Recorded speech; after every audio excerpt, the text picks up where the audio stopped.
good morning to everyone. Thank you for making the time this morning to join us. This is the third time that we've had this particular group together. We haven't been together, I think, since October last year, where we had a session with Melbourne Water and Deakin Uni around their innovation program. So it's great to see everyone. I keep saying Happy New Year, but I'm stopping myself from doing that because it is the second week of March. It feels like it's still very much the new year because it has been a busy start, which I'm sure it has been for all of you. And I hope 2022 has started as well as can be expected with everything going on around us. So in terms of this morning's session, we do, I've mentioned already for those that would join us a little bit earlier, that there are a number of apologies of people unable to make it due to various commitments. Equally, we do have a few people that will be diving in late, leaving early, in and out a little bit, just to juggle the logistics of life at the moment. So if you do see people pop on off the screen, that is the reasons why. But again, today's session, I'd like to introduce David Clarke, CEO from the Australian Institute of Health and Safety, and Richard Coleman, General Manager of HSE at Laing O'Rourke.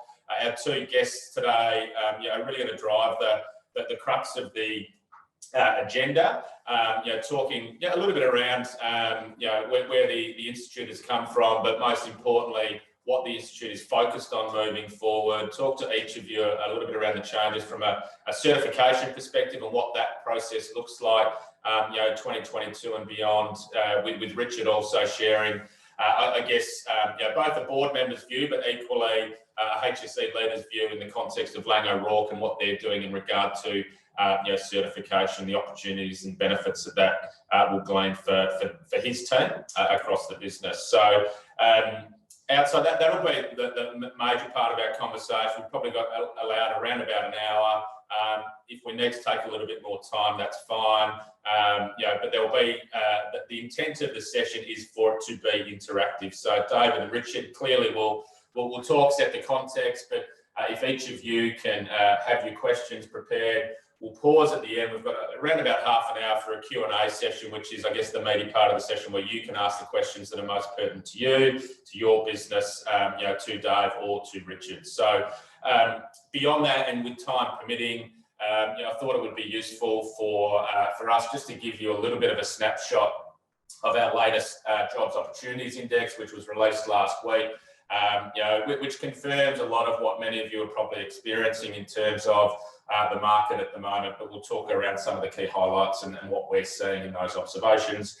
Finally, I guess on the agenda, we will then just talk a little bit around 2022 meeting schedule. What does that look like? What do you guys want to, how do you want to shape the forums moving forward?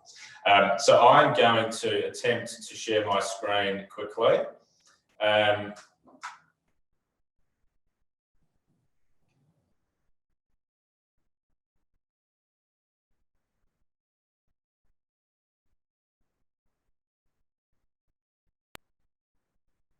Okay, hopefully that is all showing up on everyone's screen. So slideshow mode. So here's the agenda that I just briefly talked to. Again, we've got flexibility to focus the major conversation with Dave and Richard this morning, and then the rest we can adapt accordingly as we go. So again, thank you for joining. I think without further ado, I'll now hand over to Dave to provide his insights from an AIHS perspective. Thanks, Dave. Thanks, Aaron. Hi, everyone. So the plan here today is to give you a short update. Next slide, thanks, Aaron. Want to give you a brief update on the recent focus, some of the changes at the Institute over the last 2 or 3 years. Then we wanted to talk today in a little bit more detail, go into some depth about the certification program for the health and safety profession. And a lot of that's going to be involve Richard's presentation. You know, Richard, of course, he's, as Aaron said, he's also a director at the Institute and involved in a special pilot we've got running that we want to invite other organisations into as well. So Richard will also be able to talk about general Institute business as well, very much from a strategic and board perspective. Thanks, Aaron. So very quickly, look, my journey at the Institute started in late 2014, and that's involved some pretty massive changes. This is just a short and limited overview of some of the things we've recently been focusing on, probably since our rebrand. We waited 5 years to do that rebrand because we felt we needed to earn it. We felt we needed to be functioning in a better way than what we were. And so in 2019, we changed the name, and probably 30 years late put health into the name. And since then, we've been working through COVID. We've been focusing on expanding our offerings to health and safety people in areas in which the profession has been telling us they want more. And a lot of the time is focused around career. A lot of people talk about career development, career enhancement a lot. They're looking for new and different types of learning. And we've been working on building stuff around people's career journey. We ran, for example, a whole series of webinars last year, which were career-based webinars using organisations like the Safe Step, for example. So last year, we've just as an example, we delivered more than 150 CPD-related events. So the organisation's really grown in that area. Probably in the last two years, it's grown another 100%. The focus has also been on building a more engaging and successful mentorship program, and we put more than 200 people through that program now. We've introduced a new CPD point system around the professional development program and a professional development tracker, which is used by all certified people, but it's also a product that's available to members. It's linked to CPD. We created an endorsement program as well to try to identify the sorts of training and courses that we think are worthwhile and important for health and safety people to take on. And that's an ongoing work in progress. We've invested another $200,000 in the OH&S body of knowledge in terms of chapter updates and chapter development. And if you look at the OH&S body of knowledge, for those of you who haven't taken time to take a look at what it is and how it works, you'll see that each of those chapters has taken a really solid amount of development, and it's used some pretty extraordinary people to develop those chapters over the last decade. And I think it's a very wonderful product. Personally, I think it's the profession's greatest asset and something we need to continue to build on. We've extended accreditation of Australia's university courses now to 21 of the 23 university courses offered in OH&S in Australia. And that's a relationship that continues to be refined and developed, that accreditation process, to try to create more consistent university-based education in health and safety. We've created an online learning portal, and we've been building, that's really the sort of the COVID driver, I think, was in building that online learning portal, and we're currently building multiple courses into that portal. And I think automated online learning is going to become not the main type of learning, but it's certainly going to become it's kind of instantly become a more important type of learning option for people that's consumable from your desk and when you have time to get into that. We've also done an increased body of policy work in the last couple of years, certainly submitting a lot of state and territory reviews. More recently, we've been working through COVID and done a number of things around policy in COVID. Probably the most significant is working on healthcare worker infection prevention and trying to engage health departments on the issue of health and safety in hospitals, which has been a real concern. We've also conducted recently our own review of the Australian Workplace Health and Safety Strategy with recommendations that have generated some interest from governments, and we've subsequently been following that up with meetings with governments. Particularly regulators have been interested in that. Thanks, Aaron. So not happening at the pace that we want. Some of the things in the last 3 or 4 years that haven't really kind of developed in the way that we'd like to see them develop. We've focused on engagement over recent years rather than membership, because we know that we're an organisation that serves the profession, not just members. And when we think about the things that we do, the position papers that we write, all the policy work that we do, the products and services that we develop, we focus on what the profession needs and what are believed to be broader based skills gaps across Australian industry rather than just what the members say. That's long been the case that the Institute's membership has not been a large proportion of the health and safety profession.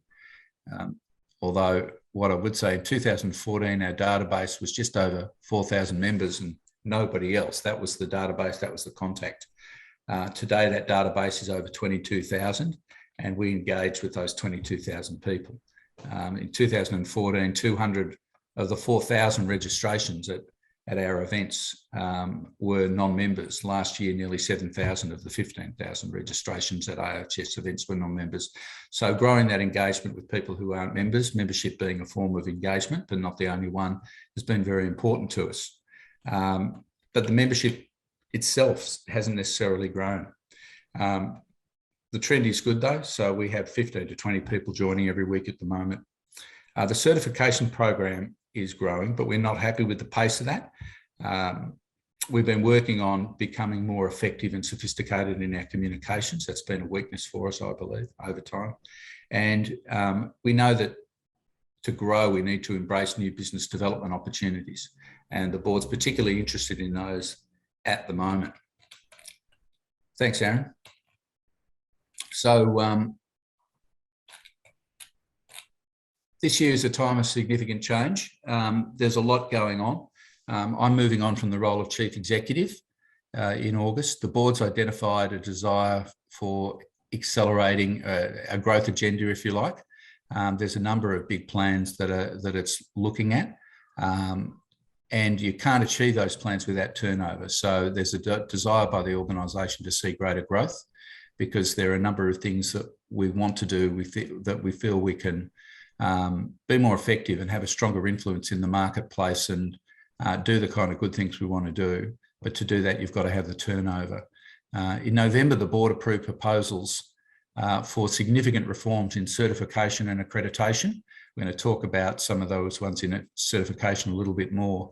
But on the accreditation side, that also includes not settling with just accrediting higher education, but looking at the wider marketplace and the people providing a wide range of training in that marketplace and accrediting those courses which fit within a framework of general development for people through their career pathway, no matter where they are in health and safety.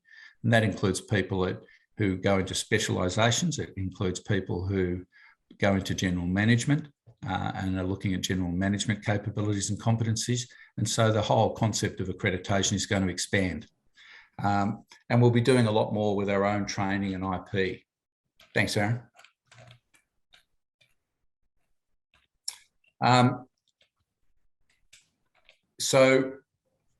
The slightly deeper dive today is into the certification program. 7 years ago, the board of what was then the SIA decided the most critical way they wanted to contribute to supporting people grow in their roles, the way they wanted to focus on that was to support growth in capability and promote career-long learning through a certification program, put a framework together and build that.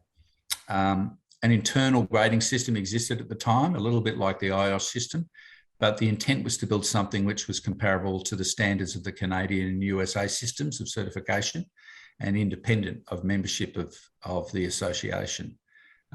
Those systems, though, along with the UK system, have already been working for 30 to 50 years. And so the decision to take it on is understood to be almost an intergenerational change process, building a certification program into a marketplace and one where it's not regulated. There are two types of certification frameworks in professions, the ones that are driven by regulation and the ones that aren't, and they have very different profiles. So over the last 5 years, we've seen the transition of the old grading system, the establishment of the new initial systems of processes and assessment. We've built an assessor pool, created an independence governance committee, created an exam process for those who don't initially meet the educational requirements for the program, created CPD point systems for ongoing learning and development, and had an initial 1,500 early adopters enrol and take on certification and apply to be certified. What that first phase has also taught us is that we got a few things wrong. and we've been reforming the program to resolve those things.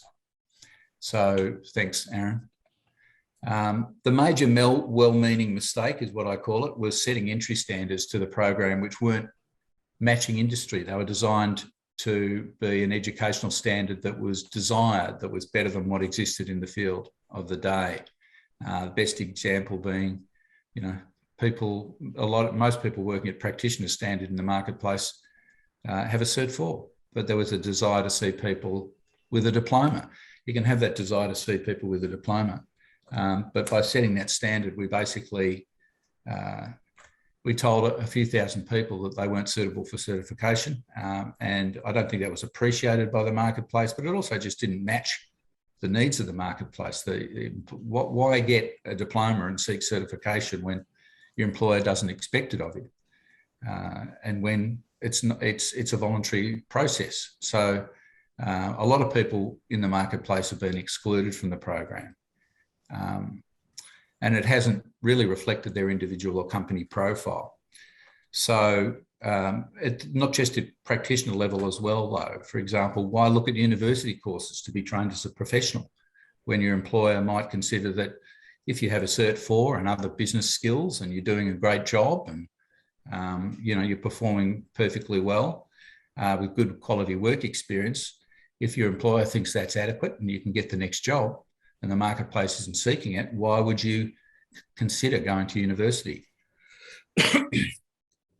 I mean, why seek a chartered professional certification which doesn't necessarily value business skills? Excuse me. So we've begun now to transition the certification pathways to a different kind of approach. So we've looked at the program and we've said, well, rather than have a high entry point, tick the box and then out the other end, we look at certification now more as a process than an outcome, that with an input and an output. And we're embracing people who are in the marketplace. So we're looking at what the profile are of people who work at practitioner level and professional level, chartered professional level in the marketplace. And we are providing entry points for those people. And in doing that, we are working with them to assess where they want to go and where the skill shortages, and you know, conduct some gap analysis of what sort of knowledge and skills they need to complete their current work successfully and be able to be better in their current role, but also to be able to pick up their next role. And what are the kinds of skills that are in demand for that sort of thing? And then working with them on building those skills and doing that CPD to get those skills and then subsequently certifying them. So we have lower entry points, but it's not about lowering entry standards. It's about focusing the standards of the program on the quality of the process we undertake with people, rather than simply set these bars that don't relate to the real world out there in industry. Now, one of the ways we're piloting and we're entering this process is by getting industry partners like Laing O'Rourke.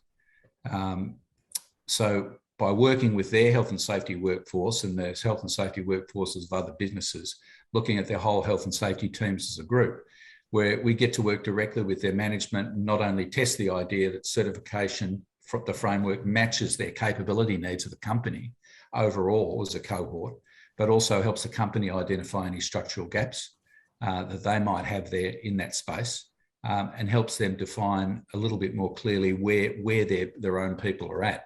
You can only do that when the certification program itself is accurate and relevant and reflects well against the company's own idea of what its skills needs are in that area. So I've spoken for a long time. I'm going to stop there, and I'm going to invite Richard to maybe take up the story of certification from his perspective, from Laing O'Rourke and his reasons for getting involved, and also he may also be commenting as a director of the Institute. Thank you, David.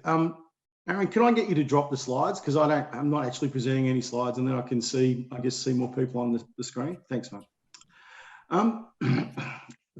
Before I tell you why I think we're undergoing a program of certification for our staff, I guess that I'd like to ask a question, and you can respond either in the chat or using any of the emoticons, whatever they're called.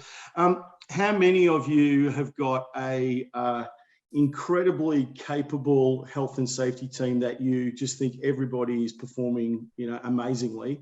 And how many of you have got this massive pool of people from which to draw from? Yeah, right. So I think we're all facing into essentially the same issue, right? And I genuinely didn't want to assume that. But if you look at my industry, which is so for those who don't know, Laing O'Rourke is a tier 1 construction business. We predominantly do infrastructure type work, so road and rail, overstation development type work, sort of $3 billion plus sort of a pipeline of work in the current year, 20 odd projects across the country in different states. We have, I think at last count, about 125 people who work in the broadly in my function. So that's health, safety, environment, and sustainability. Of those, possibly 100, well, no, actually a bit less than that, maybe 90 odd are pure sort of health and safety roles. And they range from very much entry-level site safety coordinator type roles up to sort of heads of particular functions, you know, systems and governance. Excuse me. I have a number of people who have roles called HSE Leaders, and they manage essentially the function and the processes across a portfolio of projects. I have a head of rail, those kind of structures. And my team is incredibly diverse, both from an education perspective and an experience perspective, and a knowledge and kind of specialization perspective. So diverse, actually, that it's really quite hard to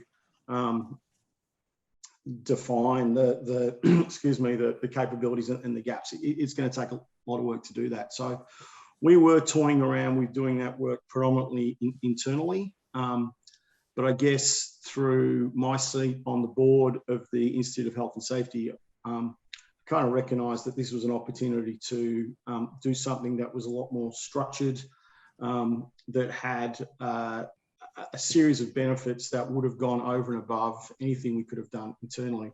And so the process for us is pretty simple. We've gone out to our staff and said, Laing O'Rourke has partnered with the Institute to develop a program of certification.